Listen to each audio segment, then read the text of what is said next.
We've addressed the crossroads, now let's visit the Delta.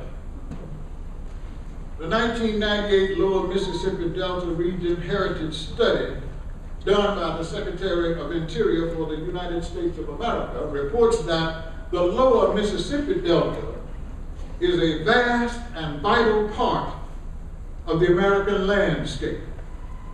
This broad alluvial valley reaches from southern Illinois to the southeastern tip of Louisiana. It covers more than 90,000 miles of rivers and streams, more than 3 million acres of land, and dictates much of the region's landscape and land use. The Delta forms the most important bird and waterfowl migration corridor on the continent and supports North America's largest wetland area and bottomland hardwood forest. The Arkansas Delta, this region of the United States of America, stretches from Helena, Arkansas, west of the Mississippi River, from the top of the state in the north to the bottom of the state in the south. The Mississippi Delta region is in the distinct northwest section of the state of Mississippi. It lies between the Mississippi River and the Yazoo River in the east. The region has been called the most southern place on planet Earth because of its distinctive racial, cultural, and economic history.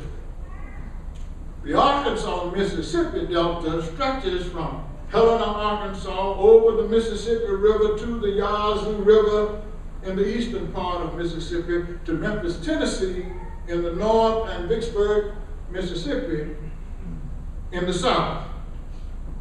The Arkansas-Mississippi Delta was one of America's richest cotton growing areas, and before the Civil War, it attracted many wealthy planters who brought a huge number of slaves with them to grow their successful businesses. The Arkansas-Mississippi Delta is a land of converging cultures with a unique complexity and density of history, prehistory, and cultural expression.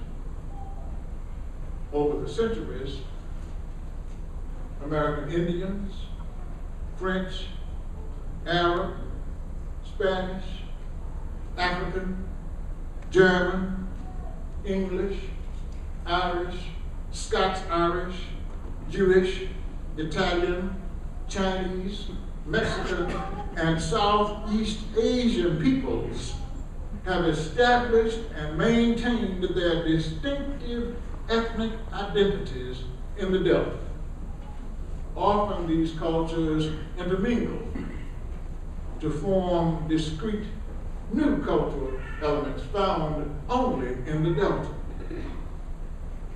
Can you imagine this rare environmental and cultural influence on African slaves?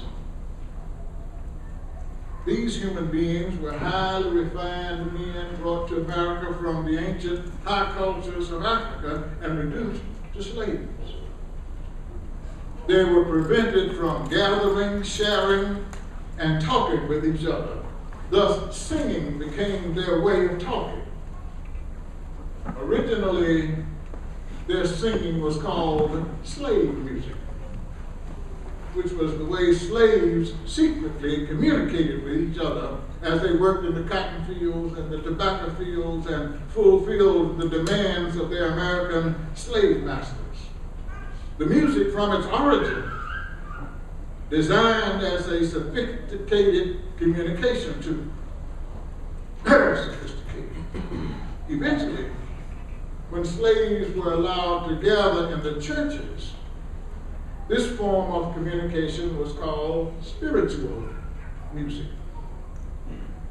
The purpose there was to bring everyone together with the emphasis on spiritual unification and to teach cultural values.